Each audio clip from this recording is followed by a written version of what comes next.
கோவிந்த ராமானுஜா சரணோ சரணம் பிரபத்தே. ஸ்ரீமதே கோவிந்த ராமானுஜாய நமக. மார்கழி மாதம் திருப்பாவை நோன்பிலே இன்று நாம் 14வது நாள் நோன்பை நோற்று கொண்டிருக்கிறோம். இன்றைய தினத்திலே ஆழ்வார்கள் வரிசையிலே திருப்பாணாழ்வாரை நாம் முன்னிடுகிறோம். 10 பாசுரங்களை பாடி பகவானுடைய வடிவலகை திருவடியிலிருந்து திருமுடி வரை சேவித்தார். அப்படி சேவிச்சுக்கிட்டே வரும்போது நிறைவு பாசுரத்தில் என் அமுதினை கண்ட கண்கள் மற்றொன்றினை காணாவே அப்படின்னார். அவர் அன்னைக்கு தான் பெருமாளையே பார்க்கிறார், உள்ளே வரக்கூடாதவர்.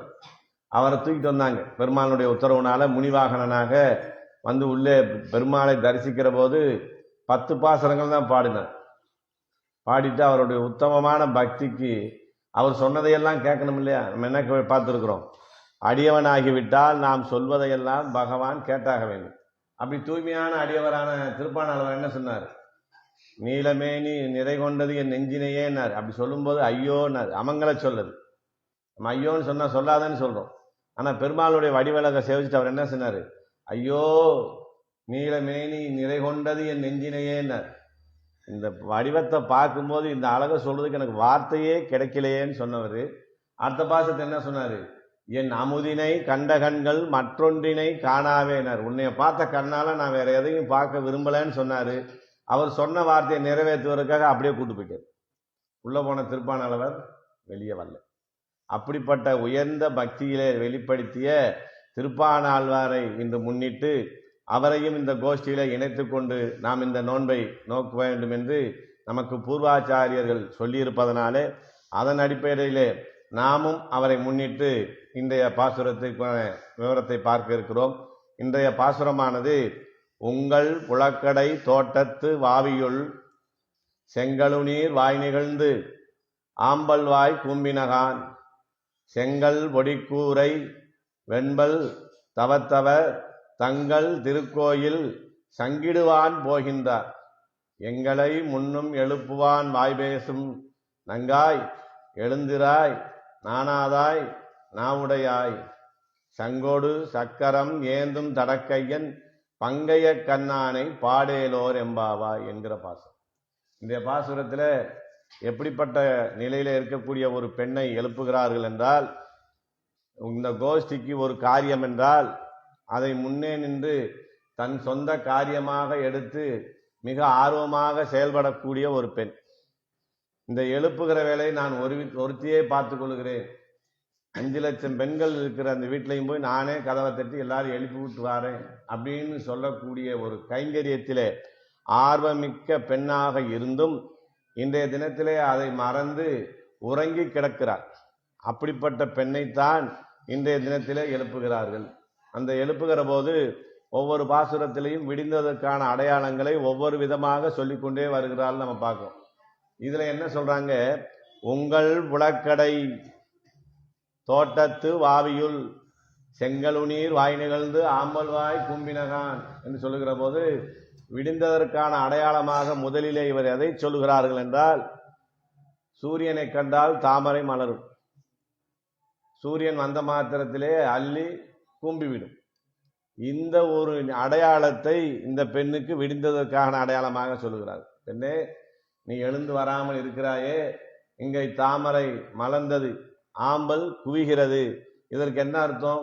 விடிந்து விட்டது என்றுதானே அர்த்தம். நீ வர வேண்டுமே என்று கேட்கிறார். அப்போ அவங்க கேட்குறாங்க உள்ள இருந்து, எங்க இருக்கிற அந்த மலர்கள் எல்லாம் மலர்ந்திருக்கு? எங்கேயும் மலரலை. நீங்கள் என் வீட்டிற்கு வந்திருக்கிறீர்கள். அந்த சந்தோஷத்திலே உங்களுடைய கண்கள் எல்லாம் தாமரை போல மலர்ந்திருக்கிறது. நான் உங்களிடம் பேசாமல் கதவை திறக்காமல் இருப்பதனாலே உங்கள் வாயெல்லாம் கூம்பி கிடக்கிறது, அமைதியா இருக்கிறீங்க. அதை பார்த்துட்டு நீங்கள் தாமரை மலர்ந்ததாகவும் ஆம்பல் குவிந்ததாகவும் விபரீதமாக புரிந்து கொண்டு சொல்லுகிறீர்கள் ஒழிய நிச்சயமாக இன்னும் விடியவில்லை, விடிந்ததற்குண்டான நிலை இன்னும் வரவில்லை. அப்படி விடிந்த பிறகு நான் வருகிறேன் என்று சொல்லுகிறார். அப்ப அவங்க சொல்றாங்க, எங்களுடைய கண்ணையும் வாயையும் பார்த்து விட்டு நாங்கள் ஒன்று எழுப்பலை. வயல்வெளிகளிலே இருக்கக்கூடிய அந்த மலர்கள், மலரக்கூடிய மலரும் கூம்பக்கூடிய மலரும் அந்த நிலையை அடைந்திருக்கிறதே, அந்த அடையாளத்தை தான் சொல்லுகிறோம் என்று சொல்லுகிறார். அப்ப அவங்க சொல்றாங்க, இந்த விடிந்ததற்கான அடையாளத்தை உருவாக்குவதற்காக நீங்கள் இரவெல்லாம் உறங்காமல் என்ன செய்திருக்கிறீங்க? இந்த தாமரை மலரை போய் அப்படியே விரிச்சு விடுறது. போய் நம்ம கோயிலில் போனால் தாமரை மொட்டா வைக்கிறாங்க. அதை போய் நம்ம காசு கொடுத்ததுமே அப்படி கையில் தட்டி மலரை வச்சு கொடுத்துட்றாரு. அதை போல நீங்கள் என்ன செஞ்சுருக்கிறீங்க? ராத்திரியெல்லாம் போய் வயல்வெளிகளுக்குள்ளே போய் உறக்கம் வராமல் கண்ணனை பார்க்க வேண்டுமே, என்னை எழுப்ப வேண்டுமே என்ற நோக்கத்தில் அந்த தாமரைகளெல்லாம் நீங்களே மலர செய்து அந்த ஆம்பளையெல்லாம் நீங்களே குவிச்சிட்டு வந்திருக்கிறீங்க. அதுதான் அப்படி இருக்க ஒழிய அது இயற்கையாக மலரவில்லைன்னு. அப்போ இவங்க சொன்னாங்க, வயல்வெளிகளிலாவது நாங்கள் இறங்கக்கூடிய நிலையில் இருக்கும், அங்கே தண்ணி கொஞ்சமாக இருக்கும், பெண்களான நாங்கள் இறங்கி இந்த காரியத்தை செய்திருக்கலாம். ஆனால் ஊர் குளத்திலே அந்த தடாகத்தில் இருக்கிற மலர்கள் எல்லாம் இந்த மாறுபாட்டை அடைந்திருக்கிறது. அகலமான அகண்டு ஆழமாக இருக்கக்கூடிய அந்த குளத்திலே சென்று நாங்கள் இந்த காரியத்தை செய்ய முடியுமா?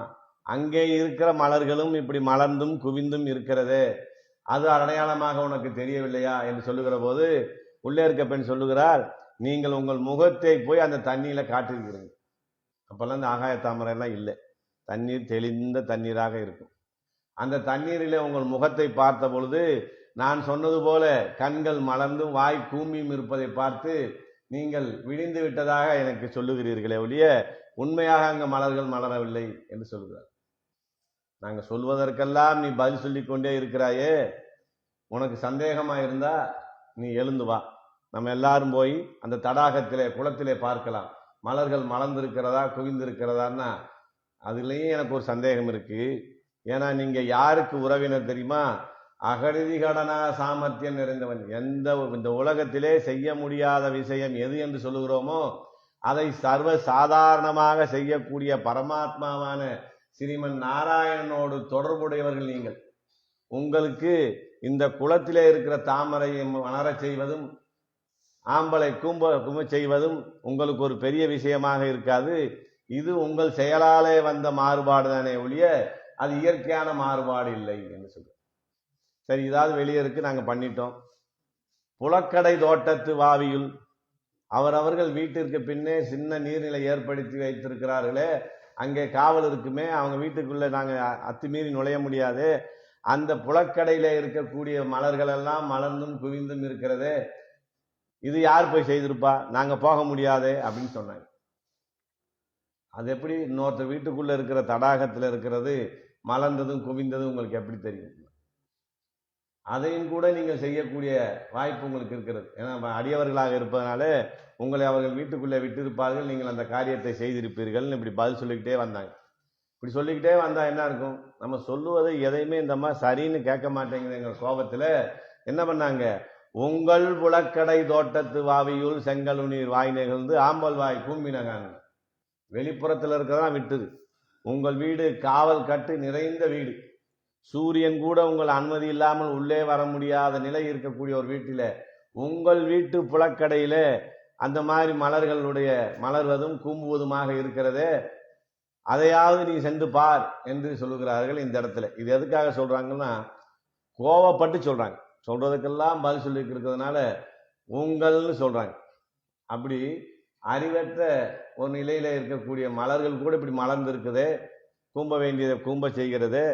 அறிவு நிறைந்த ஞானம் நிறைந்த நீ இப்படி இருக்கலாமான்னு கேட்கும்போது அவங்க சொல்றாங்க, விடிந்ததற்கான அடையாளத்தை சாதாரணமாக இருக்கக்கூடிய அசேதனம் உயிரற்ற பொருளாக ஞானமற்ற பொருளாக இருக்கக்கூடிய மலர்களை வைத்தா நாம் முடிவு செய்வது, இதற்கு நீங்கள் வேறு அடையாளம் இருந்தால் சொல்லுங்கள் அப்படின்னு சொல்றாங்க. இன்னொரு விஷயம் இருக்கு, இந்த மலர்கள் எல்லாம் குவிந்தும் மலர்ந்தும் இருக்கிறது வெளிப்புறத்தில் இருக்கிறதெல்லாம் இவங்களுக்கு தெரியுது. இந்த பெண்ணுடைய வீட்டுக்குள்ளே இது இப்படி நடந்திருக்குங்கிற விஷயம் இவர்களுக்கு எப்படி தெரிகிறது?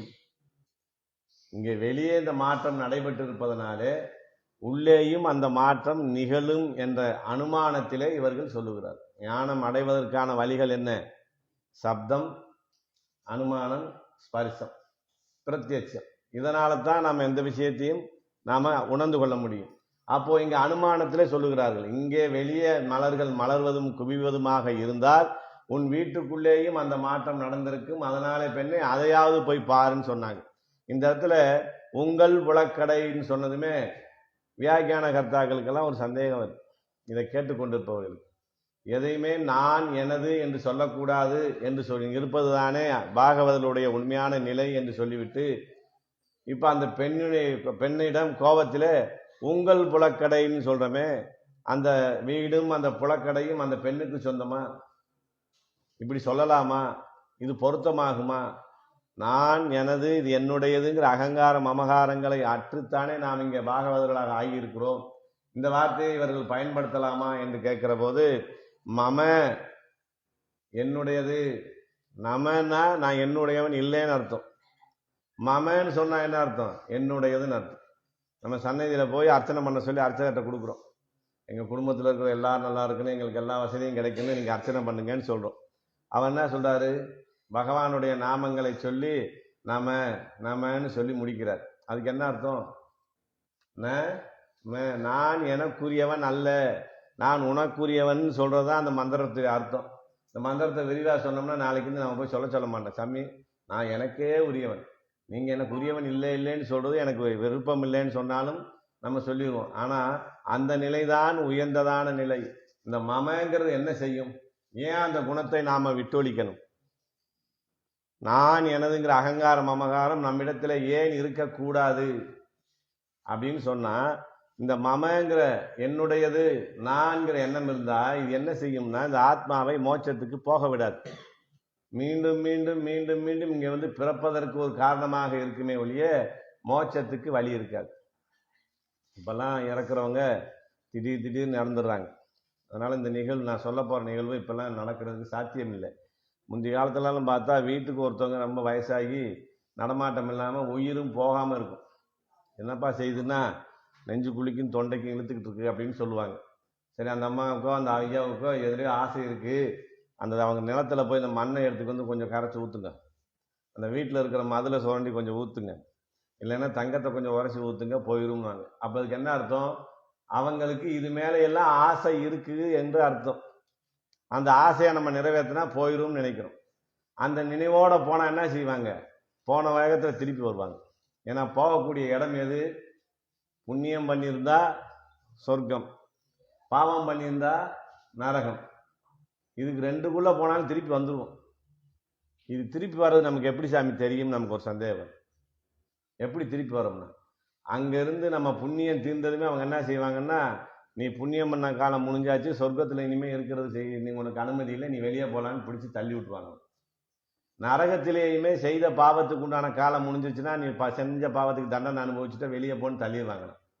அப்படி தள்ளி விழுவதனாலே தான் இங்கே பிறக்கிற அத்தனை உயிர்களும் தலைகீழாக தலையை முன்னே விட்டு பிறக்கிறது.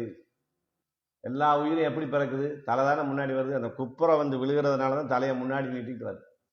அப்படிப்பட்ட நிலையெல்லாம் நமக்கு மீண்டும் இந்த புனரபி மரணம் புனரபி ஜனனம் என்று மீண்டும் மீண்டும் இந்த சம்சார கடலிலே விழுந்து நாம் துன்பப்படக்கூடாது என்பதற்காகத்தான் நான் எனதுங்கிற அந்த அகங்கார மமகாரங்களை நாம் விட்டொழிக்க வேண்டும். இதை பற்றி நமக்கு ஆழ்வார் பாசுரத்தில் சொல்றார். நம்மாழ்வார் நமக்கு புத்தி சொல்லுவார். என்ன சொல்லணும்? நான் எனது என்று இருக்கக்கூடாது என்றுதான் நம்ம இப்போ சொல்லிக்கிட்டே இருக்கோம். அப்படித்தானே அவரும் சொல்லியிருக்கணும். ஆனா அப்படி சொல்ற நேரத்தில் கூட அவருக்கு மனசுல நான் எனதுங்கிற எண்ணம் வந்துடுங்கிறதுக்காக என்ன பண்ணார்னா, நமக்கு உபதேசம் செய்கிற விதமாக அந்த வார்த்தையை எப்படி அமைக்கிறார்? நீர் நுமது என்றிவை வேர் முதல் மாய்த்து. அந்த எண்ணங்களை எப்படி பிடுங்கணும்? வேர் புடுங்க பிடுங்கி எரிஞ்சிடும். அதனால சொல்றார், நீர் நுமது என்றிவை வேர் முதல் மாய்த்து அப்படின்னு ஆழ்வார் சொல்லியிருக்கிறாரு. அப்படி இருக்கிற போது இங்கே உங்கள் எங்கள் என்று சொல்லலாமா அப்படின்னு இங்க கேட்குறாங்க. அப்படி கேட்கும்போது அதுக்கு பதில் சொல்றாங்க, அதாவது நம்ம லௌகீக விஷயமாக இது என்னுடையது இது நான்கிற எண்ணத்தோட இருந்தால் அது பாவத்திலே சேரும். பாகவத கைங்கரியத்திலே செய்கிற போது இந்த காரியத்தை நீங்கள் செய்ய வேண்டும், இந்த கைங்கரியத்தை நீங்கள் செய்ய வேண்டும் என்கிற போது அடியேன் இந்த காரியத்தை நான் செய்கிறேன்கிற ஒரு நினைவோடு செய்வதனாலே, அதுவும் பகவானுடைய உகப்புக்கு செய்வதனாலே பாகவத் சம்பந்தமான விஷயங்களிலே நான் எனது என்று இருப்பதிலே தவறில்லை என்று சொல்கிறார். அதான் அவர் சொல்றாரு பாசுரத்தில் பெரியாழ்வார், அபிமான துங்கன், அவனுக்கே நான் அடிமை என்ற நினைவாக வைத்துக் கொள்ள இருக்கக்கூடியவன், அமைக்க வல்லேருக்கு இனியாவர் நிகரல்லல் வானத்தே அப்படின்னு சொல்ற. தினந்தோறும் ராமானுஜரை வடிவழக சேவிக்கிற போது கடைசியா என்ன சொல்றோம்? கடைசி வரி, இல்லை எனக்கு எதிர், இல்லை எனக்கு எதிர், இல்லை எனக்கு எதிர்னு. இல்லை எனக்கு எதிர் நம்ம சொல்றோம் இல்லையா? எதனால சொல்றோம்? என்கிட்ட சொத்து இருக்கு, சுகம் இருக்கு, பதவி இருக்கு, அந்தஸ்து இருக்கு, இல்லை எனக்கு எதிர், இல்லை எனக்கு எதிர்னு சொன்னா பாவம். ராமானுஜுடைய வடிவழகு எந்த நேரம் மனசில இருப்பதனால இல்லை எனக்கு எதிர், இல்லை எனக்கு எதிர், இல்லை எனக்கு எதிர்னு சொன்னா பாவம் இல்லை. இவ்வளவுதான் இந்த விஷயத்தில். அதனால இவங்க பகவத் சம்பந்தத்தில அந்த பெண் கலந்து கொள்ள வேண்டும் என்ற எண்ணத்தினாலே இவர்கள் அந்த கோபத்திலே வெளிப்படுத்தி உங்கள் என்று சொன்னதுனாலே இது தவறில்லை. ஆண்டாள் நாச்சியார் பேசுற நாச்சியார் திருமலை என்ன சொல்றாரு? என்னுடைய பந்தும் கலலும் தந்து போகும் நம்பி. என்னுடையதை குடுன்னு கேட்கிறாங்க. யார்கிட்ட கேட்கிறாங்க? பெருமாள்கிட்டே கேட்கிறாங்க. அதனால இந்த வார்த்தையை பயன்படுத்தலாம். வாசி வல்லீர் இந்தலூரீர் வாழ்ந்தே போம் நீரேன்னு. இந்தலூர்ல இருக்கவங்க எல்லாம் நீங்க நல்லா இருந்துட்டு போங்க அப்படின்னு சொல்லக்கூடிய ஒரு நிலை. அதனால ஒரு பகவத் சம்பந்தத்தோடு அந்த கைங்கரியத்திற்கு நான் எனதுங்கிற எண்ணம் இருந்தால் தவறில்லை. இந்த லௌகீக வாழ்க்கை சம்பந்தமாக நான் எனதுங்கிற அகங்காரம் அமகாரம் இருந்தால்தான் அது பாவத்திலே கொண்டு போய் நம்மை சேர்க்கிறது. எதுக்காக இதை இன்னைக்கு இவ்வளவு விரிவா சொல்ல வேண்டியிருக்குன்னா, வைணவத்தினுடைய முக்கியமான நோக்கமே நான் எனதுங்கிற அகற்ற வேண்டும். அதனால கோஷ்டிக்கு வந்ததுமே ஒருத்தருக்கு ஒருத்தர் பார்த்தா என்ன சொல்லிக்கிறோம்? அடியேன், நான் தாசன். கடைசியில சாமி சொல்றார், ராமானுஜ கோஷ்டியார் அடியேன் ராமானுஜதாசன் சொல்ல, அடியேன் ரங்கநாதன் விழுகல், அடியேன் ராமானுஜதாசன் சொல்லி விழுகிறோம். அப்படி நம்மளுடைய உண்மையான சுபாவம் நாம் பகவானுக்கு அடிமையாக இருப்பது, ஆச்சாரியனுக்கே தஞ்சம் என்று இருப்பது என்பதனால இந்த விஷயத்தை பற்றி சொல்லுகிறார். அதற்கடுத்து உங்கள் புலக்கடை தோட்டத்து அப்படின்னு சொல்லும்போது அந்தம்மா அதை மறக்க முடியல, எழுந்து போய் பார்க்குறாங்க. அந்த மலர்கள் தாமரை மலர்ந்தும் ஆம்பல் குவிந்தும் கிடக்கிறது. அப்போ சொல்கிறாங்க, நீங்கள் வந்ததுமே சொன்னீங்க, இப்போ நீங்கள் வீட்டு வாசலுக்கு வந்து 1 மணி நேரம் ஆச்சு, இப்போ போய் நான் பார்க்குறேன், இப்போ தான் தாமரை மலர ஆரம்பிக்குது, ஆம்பல் குவிய ஆரம்பிக்குது. நீங்கள் 1 மணி நேரத்துக்கு முன்னாடி என்ன சொல்லிட்டீங்க? தாமரை மலர்ந்து விட்டது, ஆம்பல் குவிந்து விட்டதுன்னு சொன்னீங்களே, அப்போ போய் தானே சொல்லியிருக்கிறீங்க அப்படின்றாங்க. இவங்க இப்போ சொன்ன பொய்யை சரி கட்டுறதுக்காக கோஷ்டியை பார்த்து நீங்கள் தவறாக சொல்லிட்டேன்னு சொன்னாங்க. அது பரவாயில்ல, இப்போ நாங்கள் என்ன செய்யணும்? அதை விடுங்க, விடிந்ததற்குண்டான வேறு அடையாளம் ஏதாவது இருக்கிறதா, அதை சொல்லுங்கள் என்று கேட்கிறார். அப்போ அவங்க சொல்றாங்க, செங்கல் பொடிக்கூரை வெண்பல் தவத்தவர் தங்கள் திருக்கோயில் சங்கிடுவான் போகின்றார் என்று சொல்லுகிறார். ஞானத்திலே நிறைந்தவர்கள். இதை பற்றி நமக்கு திருமலை நம்பி வியாக்கியானத்தில் சொல்ற போது ரொம்ப அற்புதமான விஷயங்களை நமக்கு சொல்லுகிறார் இந்த விஷயத்துக்கு. ஏன்னா இதுல பல குழப்பம் இருக்கு. இந்த ஒரு விஷயத்தை காசாயம் அறிந்த பிற தேவதாந்தரங்களை வணங்குபவர்கள் அவரவர்கள் காரியத்தை செய்வதற்காக எழுந்து போகிறார்கள். அவர்கள் காவி அணிந்திருக்கிறார்கள், அவர்கள் பற்கள் வெண்மையாக இருக்கிறதுன்னு அடையாளம் சொல்லி அவர்களெல்லாம் அவர்கள் காரியத்தை செய்ய போகிறார்களே, அதனாலே பெண்ணே நீ எழுந்து வர வேண்டும் என்று சொல்றதுக்காக ஒரு அர்த்தம் இருக்கு. அது எம்பார் சொல்றார். ஆனா திருமலை நம்பி அதை ஒத்துக்கல. சாமானியர்களை உதாரணப்படுத்தி அவர்கள் காரியத்தை செய்கிறார்கள், அதனாலே நீங்கள் எழுந்து வாருங்கள் என்று சொல்வது தவறு. ஆண்டாள் நாச்சார் அந்த அர்த்தத்திலே இதை சொல்லவில்லை. எப்படி சொல்லியிருப்பார் என்று பார்க்கிற போது, தமோகுணம் நிறைந்தவர்களை பிற சம்பிரதாயத்தை சேர்ந்தவர்களை நமக்கு உதாரணமாக காட்டியிருக்க மாட்டார். அதனால என்ன சொல்றாங்க, எத்தினத்தில் வைராக்கியம் அடைகிறானோ அத்தினத்திலேயே சந்நியாச ஆசிரமத்தை ஏற்றுக்கொள்ள கடவன். எவ்வளவோ பாவங்களை செய்து கொண்டு குடும்ப வாழ்க்கையில கிடக்கும். திருமங்கியாழ்வார் சொன்ன மாதிரி, தாயே தந்தை என்றும் தாரமே கிளை மக்கள் என்றும் நோயே பட்டொழிந்தேன் என்று எவ்வளவோ காரியங்கள் ஈடுபட்டிருக்கிறான். திடீர்னு ஒரு நாள் ஞானம் ஏற்பட்டு விட்டு, அதுக்கு திருமங்கியாழ்வாரே நல்ல உதாரணம். எவ்வளவோ கொலைகளை செய்தவர், யுத்தங்களை நடத்தியவர், மகாவீரர். அவருக்கு என்னாச்சு? எந்த தினத்தில் வைராக்கியம் அடைகிறானோ, எப்போது நாம் அடிமை, நாம் பகவானை சரணமடைய வேண்டும், நாம் பற்றக்கூடிய ஸ்ரீமன் நாராயணன் தான் எண்ணம் ஏற்படுகிறதோ, அந்த வைராக்கியம் ஏற்பட்ட தினத்திலேயே சந்நியாச ஆசிரமத்தை ஏற்றுக்கொண்டவனாகிறான். அப்ப அவன் காவி அடையலாம். அதுதான் இங்க சொல்றாங்க, செங்கல் பொடி கூரை. அப்படி யார் செஞ்சா? லௌகீக வாழ்க்கையில ஈடுபட்டு இருந்தார் ராமானுஜர். தஞ்சம்மாளுக்கு அவருக்கு சில கருத்து வேறுபாடுகள் ஏற்படுகிறது. திருக்கட்சி நம்பியை அவமானப்படுத்திய பிறகு அவர் என்ன செய்தார்? அப்போதே முடிவெடுத்தார், இனி நமக்கு குடும்பம் தேவையில்லை, நாம சன்னியாசியாக போய்விட வேண்டும் என்று அப்படியே காவி வஸ்திரத்தை அணிந்து கொண்டார். அப்படிப்பட்டவர்களே தான் நமக்கு இங்கே உதாரணமாக சொல்லுகிறார்கள் என்று சொல்லி, எவன் ஒருவன் பரமாத்மாவினிடத்தில் அன்புள்ளவனாகவும் மற்ற விஷயங்களே பற்று இல்லாதவனமாக இருக்கிறானோ அவன் அந்த சந்நியாச ஆசிரமத்தை ஏற்கிறதுக்கு தகுதியானவன் ஆகிறான் அப்படின்னு சொல்லிட்டு இதை சொல்றார். மார்பால் மனஞ்சுளிப்ப மங்கையர்கோல் கைவிட்டு. மார்பால் மனம் சுளிப்ப, மார்பால்னா திருமால் பக்கம் நம்முடைய மனசு சென்று விட்டது. அவனுடைய சேவையிலேயே கைங்கரியத்திலேயே நம்ம மனசு சென்று விட்டதுனால என்ன செய்கிறார்? மங்கையர்தோல் கைவிட்டு குடும்பத்தை விட்டு விடுகிறார். அந்த இல்லற வாழ்க்கையிலிருந்து சந்நியாச வாழ்க்கைக்கு தயாராகி விடுகிறான். அப்ப நம்ம எல்லாம் சன்னியாசி ஆயிருந்தோமா? கட்டாயமாக. அப்பதான் பகவான் நமக்கு நல்லது செய்வாரு. இன்னும் நமக்கு ஒரு சந்தேகம் வந்துடும். நமக்கு சந்நியாசாசிரமம் கட்டாயம் இல்லை. நம்ம ஆச்சாரியர்கள் என்ன சொல்லியிருக்கிறாங்கன்னா, இருக்கிற தர்மத்திலேயே உயர்ந்த தர்மமான இல்லற தர்மத்திலே இருந்து கொண்டே பகவானை சரணமடைவதுதான் சிறப்பு. அப்ப என்ன அர்த்தம்? இல்லற வாழ்க்கைங்கிறது ஒரு சேரும் சகதியுமாக இருக்கிற இடமாக வைத்து கொண்டால் அதுக்குள்ள பிள்ளைப்பூச்சி ஒன்று இருக்கும். இந்த பிள்ளைப்பூச்சி அந்த சகதிக்குள்ளேயே தான் சுத்திக்கிட்டே இருக்கும். ஆனா அது மேல சகதி ஒட்டாது. அதை போல நாம் இந்த இல்லற வாழ்க்கையில இருக்கிறோம். இதுதான் நமக்கு நிரந்தரம் என்கிற நினைவோடு இருக்கக்கூடாது. இது பகவான் நமக்கு வழங்கிய கைங்கரியம், அவன் நமக்கு கொடுத்த சொத்து, இதை பராமரிக்க சொல்லி இருக்கிறார். அவ்வளவுதான் நம்ம வேலை. இதுதான் நமக்கு சதம் என்று இருக்கக்கூடாது. இன்னைக்கு திருவனந்தபுரத்துல அந்த கோயில்ல முதல் தரிசனம் யாருக்கு தராங்க? திருவனந்தபுரம் ராஜாவுக்கு கொடுக்குறாங்க. ஆனா அவர் என்ன செய்யறாரு? தரிசனம் எல்லாம் முடிச்சு வந்துட்டு கடைசி அந்த வாசல்ல உட்காந்துக்கிட்டு புது துண்டு கொடுப்பாங்க. அந்த துண்டுல அவருடைய பாதத்தில் இருக்கிற தூசியை கூட அங்கே தட்டி விட்டு வந்துடுவார். பெருமாளே, இந்த நாடும் இந்த கோவிலும் இந்த சொத்தும் எல்லாம் உன்னுடையது.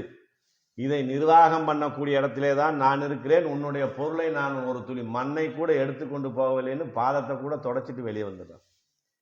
அப்படிப்பட்ட நிலையிலே தாமரை இலையிலே தண்ணீர் போல நாம் இங்கே வாழ வேண்டும் என்று சொல்லி இந்த போகியங்களை பகவானிடத்திலே மனதை செலுத்தி மற்ற விஷயங்களை எல்லாம் விரக்தராக எவன் வெறுக்கிறானோ அப்படி வெறுத்ததுனால அவர் என்ன செய்யறாங்க? வெற்றிலை பாக்கு போடுவதில்லை. அதனாலே அவர்கள் பல்கள் எல்லாம் வெண்மையாக இருக்கிறது. அப்படிப்பட்ட உத்தமமான பாகவதர்கள் அதிகாலை வந்துவிட்டது எழுந்து தன்னுடைய காலை கடன்களை எல்லாம் முடித்து அவரவர்களுடைய இல்லத்திலேயும் அவரவர்களுடைய ராமானுஜ கூடத்திலேயும் சென்று நித்திய கைங்கரியமான பகவத் கைங்கரியத்தை செய்ய அவர்கள் சென்று விட்டார்கள். இது விடிந்ததற்கான அடையாளமாக நாங்கள் உனக்கு தெரிவிக்கிறோம். உங்கள் விளக்கடை தோட்டத்து வாவியுள் செங்கலுநீர் வாய் நெகிழ்ந்து ஆம்பல்வாய் கும்பினகான்னு அடையாளம் சொன்னது அவங்க ஒத்துக்கல. அதுக்கு அடுத்த அடையாளத்தை சொல்றாங்க. செங்கல் பொடிக்கூரை வெண்பல் தவத்தவர் தங்கள் திருக்கோவில் சங்கிடுவான் போதந்தார். அப்படி பூஜை புனஸ்காரங்களை செய்து சங்கூத போகிறார்களே, அது ஒரு அடையாளமாக உனக்கு தெரியவில்லையா என்று இந்த பெண்கள் கேட்கிற போது அந்த பெண் சிரிக்கிறாங்க. என்ன சிரிக்கிறாங்க? பகவானையே சரணமடைந்தவர்கள் சரணமடைந்த பிறகு பகவானை விட்டு எப்போது பிரிந்திருந்தார்கள், இப்போது அவர்கள் சேர்ந்திருப்பதை ஒரு அடையாளமாக சொன்னால் நான் எப்படி ஏற்றுக்கொள்ள முடியும் என்று சொல்றாங்க. பகவானே கண்ணன் சொல்றார், என்னை எப்போதும் சங்கீர்த்தனம் செய்பவர்கள் என்னுடைய பக்திக்கு தலைவணங்கி சர்வ காலமும் என்னுடைய அருகிலேயே இருக்கிறார்கள் என்று கண்ணன் சொல்லியிருக்கிறார். அப்ப நம்ம பக்கத்துல எல்லாம் கண்ணன் இருக்கிறானா? எங்க காணமே, நம்ம தானே இருக்கோம். போட்டோ எடுத்து பார்த்தாலும் நம்ம தான் இருக்கோம், சும்மா பார்த்தாலும் நம்ம தானே இருக்கோம்னா பகவான் நம்மிடத்திலே இருக்கிறார். நாம் அவர் அருகிலே தான் இருக்கிறோம். எங்கே இருக்கிறோம்? ஓடி வந்து என் மனக்கடலில் வாழ வல்ல மாய மணால நம்பி என்று சொன்னது போல ஒவ்வொருவருடைய இருதயமான கோயிலிலேயே அவன் இருக்கிறான். அப்ப நம் அருகிலேயே எப்போதும் இருக்கிறான். அவனுக்கும் நமக்குமான பிரிவு ஏற்பட்டதே இல்லையே அப்படின்னு சொல்றாங்க. அப்படிதான் பாசனத்துல சொல்றாரு, இவளிர் ஆப்பகல் வாய்வெறியி தனக்குவளை ஒன் கண்ணநீர் கொண்டாள் தெரித்து எழுதி வாசித்து கேட்டும் வணங்கி வழிபட்டும் பூசித்தும் போக்கினேன் போது. பகவானை சரணமடைந்த பிறகு செய்யக்கூடிய காரியம் என்னமாக இருக்கிறது? அவனை போற்றுவது, வணங்குவது, அவனுக்கு பூஜை செய்வது, அர்ச்சனை செய்வது, அவருடைய பிரசாதங்களை பிறருக்கு வழங்குவதுன்னு எந்நேரம் அவர் காரியத்தை அவர் நினைவிலே இருக்கிறோம். அப்படி சேர்ந்தே இருப்பார்களே, அப்படி சேர்ந்து இருப்பவர்கள் எழுந்து போய்விட்டார்கள், அதனாலே விடிந்து விட்டது நீங்க ஒரு அடையாளம் சொல்றீங்களே, இந்த அடையாளமும் எனக்கு பொருத்தமாக இல்லை. அவர்கள் எப்போது பகவானை விட்டு பிரிந்தார்கள், இப்போது போகிறார்கள் என்று சொல்லுகிறீர்கள். அதனால இதுவும் விடிந்ததற்கான அடையாளம் இல்லை என்று இப்படி சொல்லிக்கொண்டே வருகிறாள் அந்த பெண். அப்ப இவங்களுக்கு கோபம் வந்து என்ன சொல்றாங்க, எங்களை முன்னும் எழுப்புவான் வாய் பேசும் நங்காய் எழுந்திராய் நானாதாய் நான் உடையான். நாங்க சொல்வதற்கெல்லாம் எதிர்த்து பதில் பேசிக்கொண்டே இருக்கிறேயே, விடிந்தது என்கிற ஒரு உண்மையை ஒத்துக்கொள்ள உன் மனம் தடுக்கிறதே. நம்ம சாஸ்திரத்தை என்ன சொல்லியிருக்காங்கன்னு சொன்னாங்க, பகவானை சரணமடைந்தவர்கள் எந்த காரியத்தை செய்கிறார்களோ அதுவே தர்மம், அதுவே பிரதானம், நாமெல்லாம் அவரை பின்தொடர்ந்து சொல்லலாம் என்று சொல்லியிருக்கிறார்கள். அதனாலதான் உன்னை வந்து கூப்பிடணும், உன் வீட்டு வாசலை நிற்கிறோம். நீ எப்படிப்பட்ட மனதோடு இருப்பவள், பகவானுக்கு பூர்ணமாக சரணமடைந்து அவனுடைய கைங்கரியத்தை முன்னின்று செய்யக்கூடியவள். அவனுக்கு மாத்திரமல்ல, பாகவத கோஷ்டிக்கு என்னென்ன காரியம் வேணுமோ அதையும் முன்னின்று செய்பவள். அதனாலே நாங்கள் உன்னை பின்பற்றி வருகிறோம் என்று வந்து கொண்டிருக்கிறோம். ஆனா இன்றைய தினத்திலே உன்னுடைய அனுஷ்டானம் எப்படி இருக்கிறது, சாஸ்திரத்துக்கு விரோதமாக இருக்கிறது. நீ எழுந்திருந்து எங்களை எழுப்புவா என்று பார்த்தால் உன்னை எழுப்புவதற்கே இந்த பாடாக இருக்கிறது. அப்ப நாங்க உன்னை பின்பற்றுவது என்றால் நாங்களும் போய் வீட்டில் படுத்துறதா தூங்கிடுறதா திருப்பியும்? பெண்ணே, இது தவறு.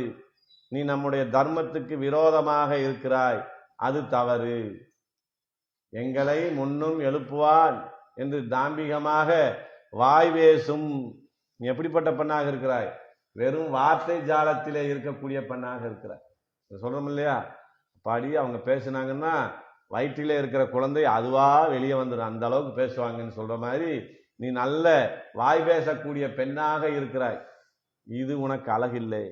ஒரு ஞானிகள் தர்மம் நிறைந்தவர்கள் எப்படி இருப்பாங்கன்னா, மனசு வாக்கு காயம் என்று சொல்லிக்கிறார்கள். உள்ளம் உரை செயல் உள்ளையும் மூண்டையும் உள்ளி கெடுத்து உள்ளில் ஒடுங்கே என்று ஆழ்வார் நமக்கு சொல்றாரு இல்லையா. அப்ப என்ன இருக்கணும், நல்லவங்களாக இருந்தால், பகவானை சரணமடைந்தவர்களாக இருந்தால் அவர்கள் மனதிலே நல்லதைத்தான் நினைப்பார்கள். அப்ப மனது நல்லதை நினைக்கும், அவர்களுடைய வாயிலே நல்ல விஷயங்கள் வெளிவரும், அவர்களுடைய தேகத்தினாலே நல்ல விஷயங்களை செய்வார்கள். இது மூன்றும் ஒருபடி பற்று இருந்தால்தான் அவர்கள் உயர்ந்தவர்கள். இது இல்லாதவங்களுக்கு எப்படி இருக்கும், மனசுல ஒண்ணு வச்சிருப்பாங்க, வாயில ஒண்ணு பேசுவாங்க, செய்கிற செயல் ஒன்னா இருக்கும். என்ன சொல்றோம், இவர் ஊருக்கு தாங்க உபதேசம், இவர் சொல்றதெல்லாம் வேற, இவர் செய்கிறதெல்லாம் வேற என்று நம்ம சொல்றோம் இல்லையா. அப்போ அஞ்ஞானிகளாக இருப்பவர்கள், பகவானை சரணமடையாதவர்கள் தான் மனதிலே ஒன்று நினைத்து வாயிலே ஒன்று பேசி செயலிலே ஒன்று செய்யக்கூடியவர்களாக இருப்பார்கள். இப்ப நீ எந்த ரகத்தில் இருக்கிற, மனதிலே நினைப்பதையே பேசி அதையே செய்யக்கூடிய நிலையிலேயே இருக்கிறாயா, இல்ல மனதிலே ஒன்றை வைத்துக் கொண்டு வாயிலே ஒன்று பேசி செயலிலே ஒன்று செய்யக்கூடிய நிலையில இருக்கிறாயா? அது தவறு இல்லையா? நீ அப்படி இருக்கலாமா? நீ என்ன பேசின நேற்று இரவு நாம் தூங்க போகிற போது, யாரும் கவலைப்பட வேணாம், அமைதியா தூங்குங்க, விடிந்ததுமே நான் வந்து உங்களை அனைவரையும் எழுப்புகிறேன் என்று சொல்லிவிட்டு இன்று வந்து நாங்கள் எழுப்ப வந்தால் அதற்கு மறுப்பு காரணமாக பேசுகிறாயே, இது தவறு அப்படின்னு சொல்றாங்க. இது உனக்கு பூர்த்தியை தராது. வாய் பேசும் நங்காயினன், நங்காயின என்ன, பூர்ணமானவள், அனைத்தும் நிறைந்தவள் என்று சொல்லுது. உன்னிடம் அனைத்தும் நிறைந்திருந்தால் நீ என்ன செய்திருக்கணும், நீ பேசினபடி நடந்திருக்கணும். அதை நீ நடக்கவில்லை என்பதனாலே உனக்கு பூர்த்தி கிடையாது, எந்த பூர்த்தியும் கிடையாது. எதனாலே பூர்த்தி கிடையாது, நாம் என்ன பேசி இருக்கிறோம், பேராளன் பேரோதும் பெரியாரை ஒரு காலும் பிரிகிலேனே என்றுதானே நாம் இதுவரைக்கும் கடைபிடித்து வந்திருக்கிறோம். யார் யார் பகவானுடைய நாமத்தை சொல்லி வழிபட்டு கொண்டு இருக்கிறார்களோ அவர்களை சனகாலமும் நாங்கள் பிரிய மாட்டோம் என்று பேசி இருக்கிறோமே. அதை பேசினபடிதானே நீ நடந்திருக்கணும். நீ அதற்கு மாறாக நடக்கிறாயே, இது தவறு. அதனால உன்னை நங்கா என்று நாங்கள் சொல்வதில் தவறு இருக்குன்னு நினைக்கிறாங்க. அப்புறம் இவங்களா யோசிக்கிறாங்க, இதை சொன்னா இந்த அம்மா கோவிச்சுக்குமோ என்னமோ, திருப்பி நங்காயின்னு சொல்றதுக்கு வேற அர்த்தம் சொல்லியிருக்கிறோம். என்ன அர்த்தம்னா, நீ பகவானை முழுமையாக அடைந்து விட்டதனாலே நீ பூர்ணையாக இருக்கிறாய், நீ மாத்திரம் நிறைவானவளாக இருப்பது தவறு. யாம் பெற்ற இன்பம் பெருகையும் வையகம் என்று சொன்னது போல உன்னுடைய நிலைக்கு எங்களையும் நீ தயார்படுத்த வேண்டிய பொறுப்பு உன்னிடத்தில் இருக்கிறது. அதை நீ எப்போது செய்து முடிக்கிறாயோ அப்போதுதான் நீ எல்லா காரியத்தையும் செய்தவளாக ஆகிறாய். அதனாலே பெண்ணே எழுந்திராய், வாய் பேசும் நங்காய் எழுந்திராய் அப்படின்னு சொல்றாங்க. ஆனாலும் அந்த பெண் எழுந்து வரக்கூடிய நிலை இல்லை. அப்போ அவங்க அடுத்து சொல்றாங்க, நானாதாய், கொஞ்சம் கூட வெக்கம் சூடு சொரணம் ஒண்ணுமே இல்லை போல இருக்கு. இவ்வளவு எடுத்து சொல்றோம், இதுக்கெல்லாம் பதில் பேசாம நீ சொல்றதே சொல்லி கொண்டிருக்கிறைய, கொஞ்சம் கூட உனக்கு வெக்கமா இல்லையா? 5 லட்சம் பேருக்கு முன்னாடி ஒரு பொய்ய பேசுறமே, இல்லாத விஷயத்த பேசுறமே, அவர்கள் சொல்லக்கூடிய நல்ல விஷயத்தை ஒத்துக்கொள்ளாமல் இருக்கிறோம்னு நினைச்சா நீ வெக்கப்பட்டிருப்ப. ஆனா நீ வெக்கமே படல. நானாதாய், ஏன் நீ இந்த நிலையை அடைந்திருக்கிறாய் என்றால், யாருடைய துன்பத்தையும் தன் துன்பமாக நினைத்து எல்லோருடைய துன்பத்தையும் என்னிடத்தில் விட்டு விடுங்கள் என்று சொல்லக்கூடியவன் ராமன். 2வது இன்னொரு எண்ணம் அவருக்கு இருக்கும், யாருக்கு பாதிப்பு ஏற்பட்டுகிறதோ அவர்களிடத்திலே போய் சென்று அவர்களை அந்த பாதிப்பிலே இருந்து மீட்கக்கூடியவன் ராமன். தண்டகாரண்யத்துக்கு போகும்போது அந்த ரிஷிகள் எல்லாம் வந்து தன் முன்னாடி நிற்கிறாங்க, எங்களை பார், இந்த நிலைமைக்கு ஆக்கிட்டான் ராவணன், இந்த அசுரர்கள் எல்லாம் சேர்ந்து அப்படின்னு சொல்லுங்கும் போது ரொம்ப வெக்கப்பட்டார். இவர்களை நாம் இதற்கு முன்னையே வந்து ரட்சித்திருக்க வேண்டும், இவ்வளவு காலம் விட்டு விட்டோமே, இப்போது இவர்கள் வந்து நம்மளை, இவர்கள் தேடி வந்து நம்மிடம் இந்த குறைகளை சொல்ற அளவுக்கு விட்டுட்டோமே என்று வெக்கப்படுவான். அப்படி ராமனுடைய பக்தையாக நீ இருந்திருந்தால் வெக்கப்பட்டிருப்பாய். நீ யாருடைய பக்தியாக இருக்கிறாய்? என் ஊர் என்ன பேசினாலும் பேசட்டும், யார் என்ன நினைச்சா நமக்கு என்னன்னு இருக்கிற தீம்பு வம்பெல்லாம் செய்யக்கூடிய கண்ணனுடைய பக்தியாக இருப்பதனாலே தான் அவன் குணம் உனக்கு வந்துடும். அதனாலதான் சொல்லுவாங்க, பேசுவார் பேசுவதும் போற்றுவார் போற்றுவதும் போகட்டும் யாருக்கு? கண்ணனுக்குன்னு சொன்னாங்க, ராமனுக்குன்னு சொல்லல. ஏன்னா அவர் தான் எதை பத்தியும் கவலைப்பட மாட்டார். யார் நம்மளை என்ன சொன்னாலும் பொய் சொல்லலாமா சொல்லலாம், தப்பு செய்யலாமா செய்யலாம், பிறரை துன்பப்படுத்தி பார்க்கலாமா பார்க்கலாம் அப்படின்னு இருப்பார். அதனால நீ அவரோடு நெருங்கி பழகியதனால உனக்கும் அந்த குணம் வந்து விட்டதனால நானாதவளாக இருக்கிறாய். அவங்க சொல்றாங்க, நான் தான் வெக்கம் இல்லாதவன், சூடு சொல்றேன்லாம் எனக்கு கிடையாது, அப்புறையே என்கிட்ட வர்றீங்க, நீங்க பாட்டுக்கு போய் பெருமாளை சேவிக்க வேண்டியதானே, திருப்பாவனோம்ப நோக்க வேண்டியதானே, என்னிடத்துல எதற்காக நீங்க வந்தீங்க அப்படின்னு கேட்கிறாங்க. அப்ப சொல்றாங்க, நாவுடையாய், நீ நன்றாக பேசக்கூடிய பேச்சுத்தன்மை நிறைந்தவள், இல்லாத விஷயத்தை இருக்கிற மாதிரி பேசுற, இருக்கிற விஷயத்தை இல்லாத மாதிரி பேசுற, இப்படியெல்லாம் உன்னுடைய வார்த்தைக்கு மயங்கித்தான் உன் இடத்துல வந்திருக்கு. நீ பொய் பேசினா கூட எங்களுக்கு சந்தோஷமா தான் இருக்கு, நீ உண்மை பேசினாலும் எங்களுக்கு சந்தோஷமாக இருக்கு. அதனால உன்னுடைய பேச்சுக்கு மயங்கி உன்னிடத்திலே நாங்கள் வந்திருக்கிறோம். அதான் சொல்றாங்க, ருக்கு யஜு சாமம் என்று 3 வேதங்களையும் அறியாதவனால் இப்படி பேச ஒண்ணாது. 3 வேதங்களையும் கரைத்து குடித்தவன் எப்படி பேசுவானோ அதை விட சிறப்பாக பேசக்கூடியவளாக நீ இருப்பதனாலே உன் பேச்சிற்கு மயங்கி நீங்க எல்லாரும் இங்க வந்திருக்கு. எவ்வளவுதான் தப்பு தவறெல்லாம் செஞ்சுட்டு அவர்களை கூட்டு சபையில வச்சு விசாரிக்கிற போது அவங்க என்ன பேசுறது எப்படி இருக்கும்னா, அவங்க செஞ்சது பூரா நியாயம்னு படுற மாதிரியே அவங்களுடைய வாதம் இருக்கும். நமக்கே குழப்பம் வந்துடும், இவங்க உண்மைதான் சொல்றாங்களா பொய்யா சொல்றாங்களா, இவங்க சொல்றதை பார்த்தா இவங்க செஞ்சது பூரா சரியா படுது, இது எப்படி தவறு என்று நாம் சொல்லுவதுங்கிற நிலைக்கு நம்மளை தள்ளி விட்டுருவாங்க. அப்படி பேசக்கூடிய சிறப்பு வாய்ந்த நீ இருப்பதனாலே உன்னிடத்திலே நாங்கள் வந்திருக்கிறோம். நீ பெருமாள்கிட்டையும் அதே மாதிரி பேசி எங்களுக்கெல்லாம் நன்மை ஏற்படுத்தி தருவாய் என்ற நம்பிக்கையோடு வந்திருக்கிறோம். என்னை வந்து என்ன செய்யணும்? சங்கொடு சக்கரம் ஏந்தும் தடக்கையன் பங்கைய கண்ணானை பாட வேண்டும். சங்கோடு சக்கரங்களை ஏந்தி நிற்கிறார். ஏன் சங்கு சக்கரங்களை ஏந்தி நிற்கிறான்? அவரை காப்பாற்றிக்கிறதுக்கா? நம்மை போன்ற சரணமடைந்த அடையவர்களுக்கு துன்பம் ஏற்பட்டால் அவர்களை ரட்சிக்க வேண்டும் என்பதற்காக சங்கையும் சக்கரத்தையும் தரித்து கொண்டிருக்கிறார். பக்தர்களை காப்பாற்றுவதற்குண்டான ஆயுதங்கள் நம்மிடத்திலே இருக்கிறதே என்று நினைக்கிற போது அவனுக்கு பூரிப்பு ஏற்பட்டு அவனுடைய கை தடக்கைகளாகிறது. ரொம்ப சந்தோஷத்துல பூரிச்சிருக்கிறார். நம்ம பார்க்குறோம், என்ன ரொம்ப பூரிப்பா இருக்கிறீங்க, மனசு ரொம்ப சந்தோஷமா இருக்கு போல இருக்கு அப்படின்னு கேட்பது போல பகவானுக்கும் அந்த பூரிப்பு ஏற்பட்டு அவனுடைய கையிலே அந்த சங்கும் சக்கரமும் இங்கே நிற்கிறது. அதனுள்ளான ஆனந்தத்திலே பூரித்து நிற்கிறான் பெருமான். கூறார் ஆளி வெண் சங்கேந்தி கொடியேன் பேல் வாராய் ஒரு நாள் மண்ணும் விண்ணும் மகிழவே. நீ என்கிட்ட வரும்போது எப்படி வரணும்னு கேட்கிறார் ஆழ்வார். கூர் ஆளாளி வெண் சங்கேந்தி கொடியேன் பால் வாராய் ஒரு நாள். நான் ரொம்ப கொடியவன், எனக்கு வந்து பிறந்ததே கொடுமை.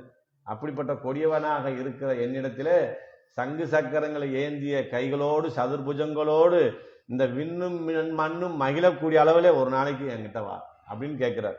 வடிவார் சோதி வளத்துறையும் சுடர் ஆளியும் பல்லாண்டு படைபோர் புக்கு முழங்கும் அப்பாஞ்ச சன்னியமும் பல்லாண்டு. யார் சொல்றார்? பெரியாழ்வார் நமக்கு சொல்றார், பல்லாண்டுல தினந்தோறும் சேவிக்கும்.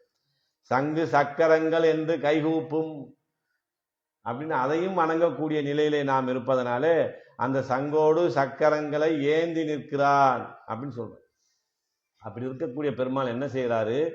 தேவர்களுக்கும் தேவர்களான நித்திய சூரியலுக்கும் சாமியே, சங்கு சக்கர கதாதரனே, நீர் திரு அவதரித்துள்ளீர். யார் சொல்றார்? வசுதேவர் சொல்றார்.